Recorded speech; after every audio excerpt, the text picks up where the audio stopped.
नमस्कार। मैं मूलचंद सहायक आचार्य समाजशास्त्र श्री प्रताप सिंह बारड, राजकीय महाविद्यालय शाहपुरा, जिला भीलवाड़ा में कार्यरत हूँ। आज का जो टॉपिक है बीए पार्ट सेकंड का प्रथम प्रश्न पत्र का, जिसमें समाज शास्त्र में अनुभववाद, सामाजिक रियलिटी यानी वास्तविकता को समझने के लिए कई अध्ययन पद्धतियां काम में ली गई है। लेकिन यदि देखा जाए तो इसमें दो प्रमुख पद्धतियां हैं। एक तो जैसे मैं ये कहूं सामाजिक वास्तविकता,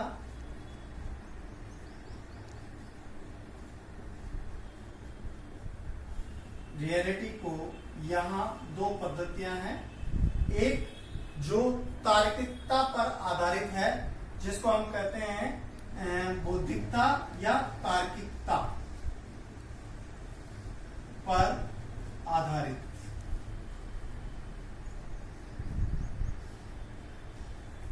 तार्किकता पर आधारित जो पद्धति है वो विज्ञानवादिता पर जोर देती है, यानी वैज्ञानिकता पर अधिक कठोर रूप से जो है उस पर आधारित होती है। ऐसे विद्वानों में ऑगस्ट कांट, जिन्होंने सोशल फिजिक्स को बदलकर सोशियोलॉजी रखा, इन्हें समाजशास्त्र का जनक भी कहा जाता है।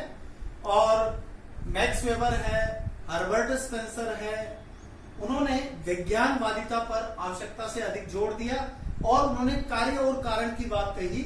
इसलिए पहली बात जो हम बात करते हैं सोशल रियलिटी को जानने की, वो तार्किकता पर आधारित होती है। दूसरा जो होता है वो अनुभव पर आधारित, अनुभव जन्य।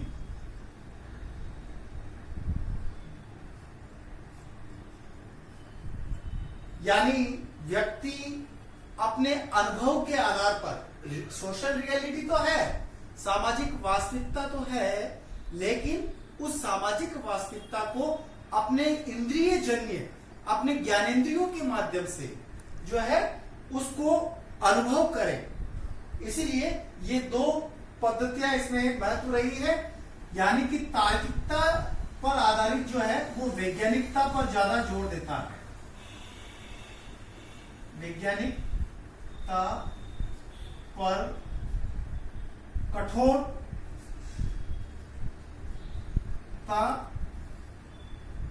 पूर्वक पालन पर जोर देता है। परंतु अनुभव जन्य जो पद्धति है वो वैज्ञानिकता पर कठोरता पूर्वक जोर नहीं देती।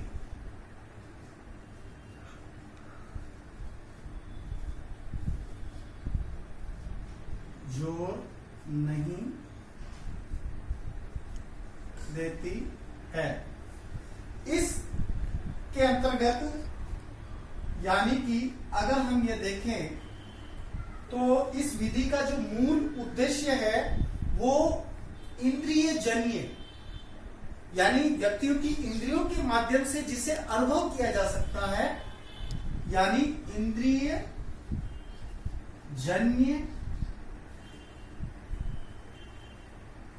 अनुभवों के द्वारा, अनुभवों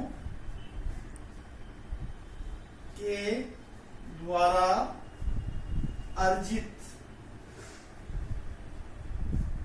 ज्ञान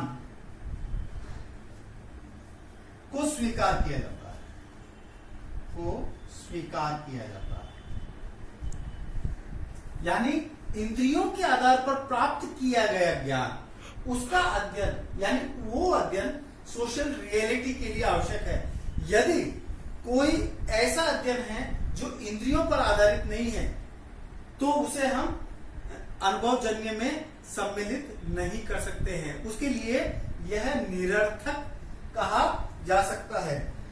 इसके साथ में इस आशय से तो यह स्पष्ट हो रहा है कि ऐसा ज्ञान अनुभवजन्य में यह बताया गया है कि ऐसा ज्ञान जो इंट्यूशन यानी अंतःप्रज्ञा कल्पनाचित है। जैसे कभी कभी कहते हैं कि हमारे इंट्यूशन ये कह रहा, हमारा मन ऐसा कह रहा है।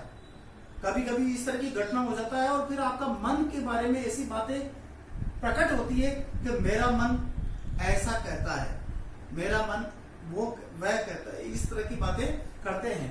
तो ऐसा ज्ञान जो इंट्यूशन अंतःप्रज्ञा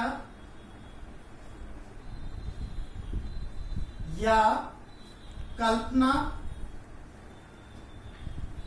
जन्य हो वो निरर्थक है। इस विधि के आधार पर ये कल्पनाजन्य हो, यह विश्वसनीय स्रोत नहीं है।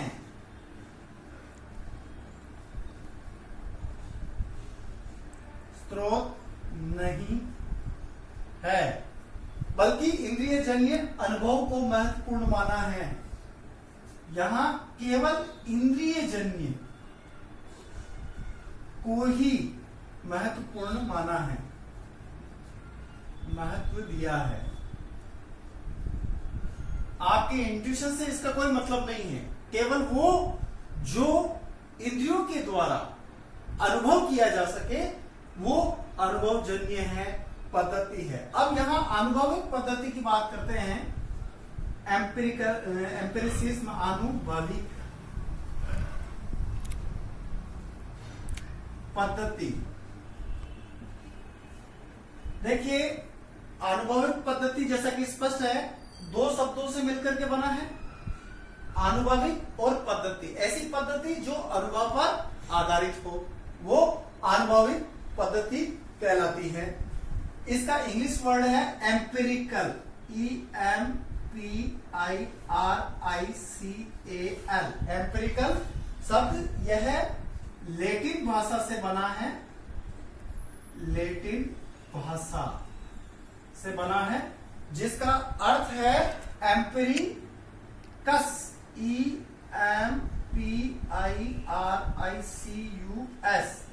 एम्पिरिकस, जिसका अर्थ है अनुभव पर आधारित ज्ञान, अनुभव पर आधारित। इसको कहेंगे हम अनुभव पर आधारित। इस विधि का जो उपयोग है चिकित्सा शास्त्र के अंदर, दो शब्द आता है। चिकित्सा शास्त्र में दो शब्द आता है,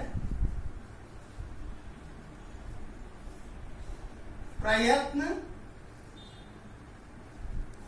एवं भूल, ट्रायल एंड एरर। ये शब्द का उपयोग चिकित्सा शास्त्र में किया गया है जो अनुभव पर आधारित है। यहां पर दोनों शब्द इस रूप में हैं, ये मानकर चलते हैं कि प्रयत्न एवं भूल के आधार पर तथ्यात्मक निष्कर्ष निकाला जा सकता है चिकित्सा शास्त्र में, और इसी पद्धति के आधार पर फिजिक्स एंड केमिस्ट्री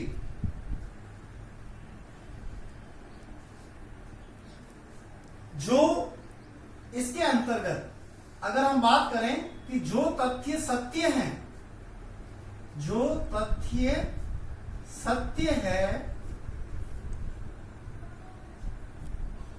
इसकी सैद्धांतिक रूप में व्याख्या नहीं की जा सकती। जो तथ्य सत्य हैं लेकिन सैद्धांतिक रूप से इसकी व्याख्या नहीं की जा सकती। अब यहां पर चिकित्सा शास्त्र, फिजिक्स और केमिस्ट्री में इसकी बात हुई। समाज शास्त्रीय शब्दों में अगर हम बात करें तो इसमें अनुभव एवं अनुभविक ज्ञान की प्रधानता। समाजशास्त्र में केवल अनुभव व अनुभविक ज्ञान की प्रधानता, ज्ञान की प्रधानता हो।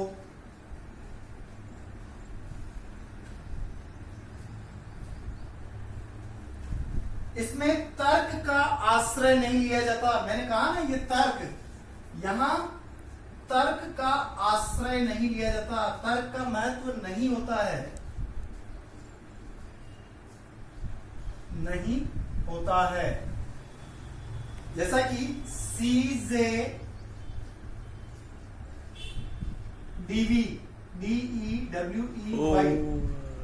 CJDV, इन्होंने कहा कि सामान्यतः आनुभाविक पद्धति तार्किक पद्धति के विपरीत है। यह आनुभाविक पद्धति तार्किक पद्धति के विपरीत है, ये CJDV ने कहा है। F कॉपमैन, इन्होंने रियलिटी का यानी वास्तविकता का जो ज्ञान है वो व्यवस्थित अवलोकन, उसका निरीक्षण के आधार पर जो है करने का प्रयास किया है। उनके निर्वाचन के आधार पर, निर्वचन इंटरप्रिटेशन यानी व्याख्या के आधार पर किया गया। समाजशास्त्रीय दृष्टि से आनुभाविक पद्धति से अभिप्राय ऐसे ज्ञान व विश्वासों की श्रृंखला से है जिसमें अवलोकन हो,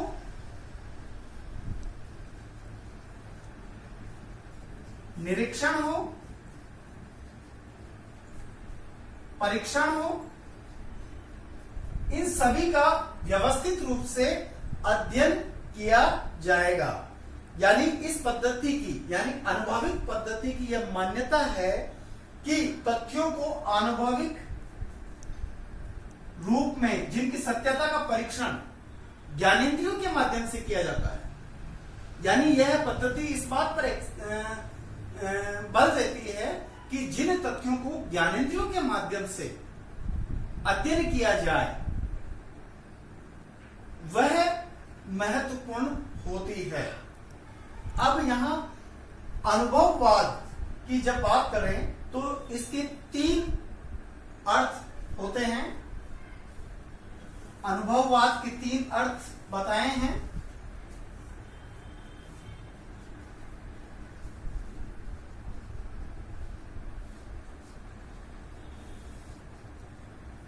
एक वह अर्थ जो सभी मानवीय ज्ञान अनुभव, यह पद्धति इस बात पर जोर देती है कि सभी मानवीय ज्ञान जो है वो अनुभव पर आधारित है।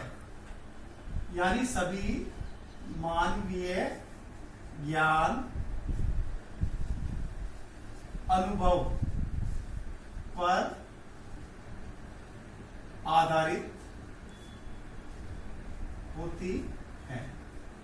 हम ह्यूमन से संबंधित नॉलेज प्राप्त करेंगे तो वह नॉलेज एक्सपीरियंस, और यह एक्सपीरियंस मानव की इंद्रियों पर आधारित होता है। इंद्रियों के द्वारा जो है वो उस पर आधारित होता है। यानी मानवीय जो ज्ञान है वो अनुभव पर आधारित है। दूसरी बात, अनुभववाद इस बात पर प्रचलित मानता है कि वास्तविकता वही है जिसे इंद्रिय जन्य पर की कसौटी पर कसा जाता है या इंद्रिय जन्य के आधार पर अध्ययन किया जा सकता है। वास्तविकता वही है जिसका अनुभव, वास्तविकता वही है जिसका अनुभव इंद्रिय जन्य से हो।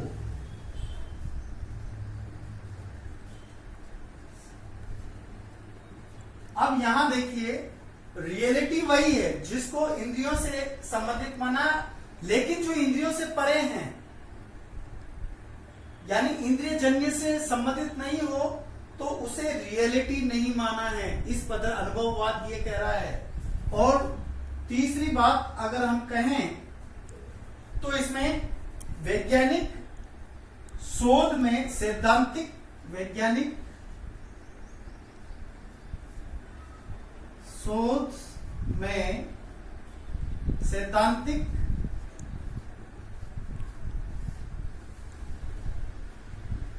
मॉडल, सैद्धांतिक मॉडल व अवधारणा को नकारता है, नकारता, एक्सेप्ट नहीं करता है, नकारता है। वो किसको एक्सेप्ट करेगा? जिसमें क्रियात्मक परिभाषाओं, क्रियात्मक परिभाषाओं व चरों के सांख्यिकीय सह संबंधों पर जोर देता है। इस रूप में अगर हम देखें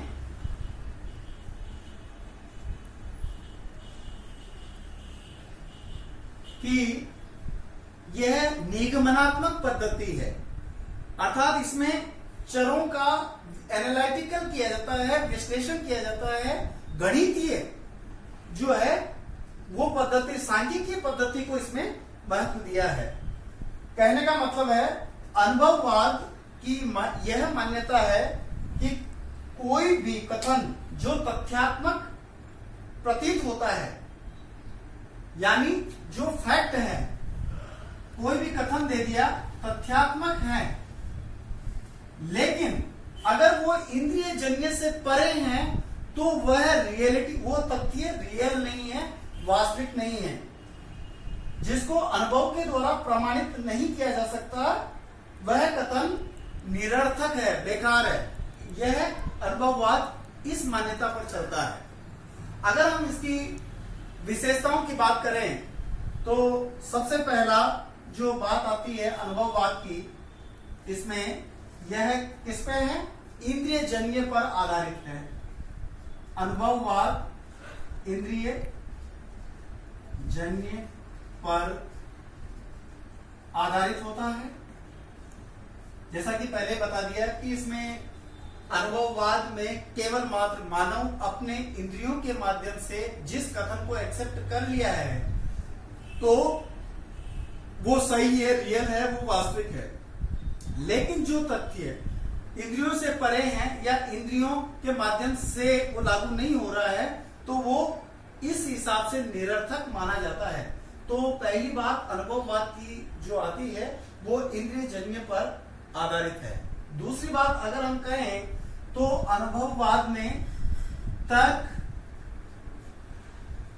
के विपरीत है। अनुभववाद तर्क के विपरीत है, ऑपोजिट है। इसमें तर्क को महत्व नहीं दिया है, इसमें बौद्धिक क्रिया को महत्व नहीं दिया गया है। इसके विपरीत, इसे अगर तर्क के विपरीत यदि है तो इसका मतलब ये दर्शन के नजदीक है। तीसरी बात अगर हम कहें तो अनुभववाद विशुद्ध सैद्धांतिक मान्यता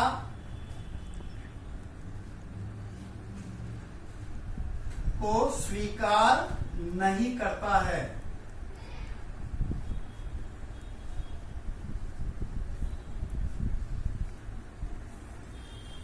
अब जैसे विशुद्ध सैद्धांतिक मान्यताओं को स्वीकार नहीं करता है, जैसे अगर मैं ये कहूं कि गरीबी के कारण अपराध हो रहा है, गरीबी के कारण अपराध होता है, लेकिन ये तथ्य जब तक इसको अनुभव के आधार पर साबित नहीं किया जाए तब तक यह निरर्थक होता है। इसीलिए विशुद्ध सैद्धांतिक मान्यताओं को स्वीकार नहीं करता है जब तक कि वह अनुभवजन्य न हो, अनुभवजन्य न हो।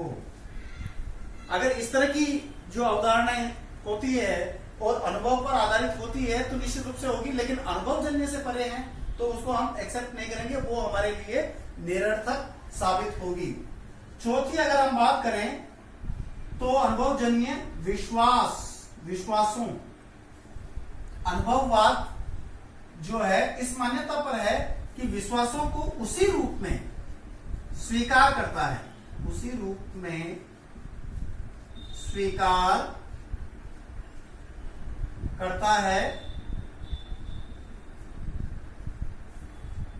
जब तक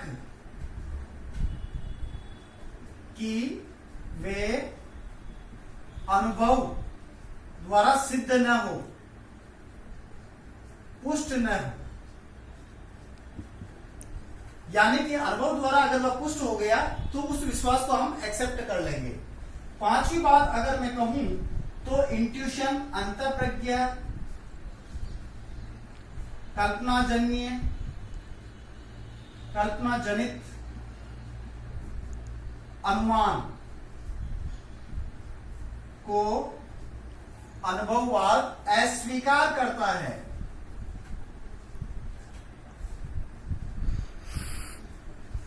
यानी इसको अस्वीकार करता है, इंट्यूशन को और कल्पना जनित को। छठी बात अगर मैं कहूं तो इसमें निगमनात्मक पद्धति का सहारा लिया जाता है। जैसा कि अभी बताया है कि गणितीय पद्धति से चरों की बात की है, सांख्यिकीय चरों के सांख्यिकीय सहसंबंधों पर जोर दिया जाता है, और ये सांख्यिकीय जो है सहसंबंध यह निगमनात्मक पद्धति है, पर निगमनात्मक पद्धति पर जोर दिया जाता है। और जैसा कि स्पष्ट है, सातवां सांख्यिकीय विश्लेषण किया जाता है। विश्लेषण द्वारा तथ्यों का निर्वचन किया जाता है, यानी व्याख्या, इंटरप्रिटेशन की जाती है।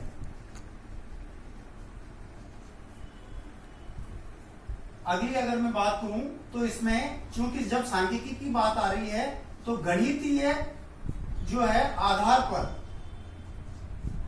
तथ्यों को समझने पर बल दिया जाता है। और अंत में अनुभववाद रियलिटी है, यथार्थवाद है। यह यानी कि अनुभववाद यथार्थवाद है, यथार्थवाद है। कहने का तात्पर्य यही है कि अनुभववाद एक ऐसी पद्धति है जो वास्तविकता को समझने के लिए अनुभवजन्य अपनी इंद्रियों के माध्यम से जो है साबित होना चाहिए उन तथ्यों को जो सामाजिक घटनाओं के दौरान संकलित किए जाते हैं, या कोई भी ऐसे सामाजिक तथ्य जो इंद्रिय जन्यों के माध्यम से अनुभव किए जाए, वो यथार्थ है, वास्तविक है, रियलिटी है। यही अनुभववाद है, और व्यक्ति अपनी इंद्रियों के माध्यम से जो है वो अनुभव कर सकता है। बहुत बहुत धन्यवाद।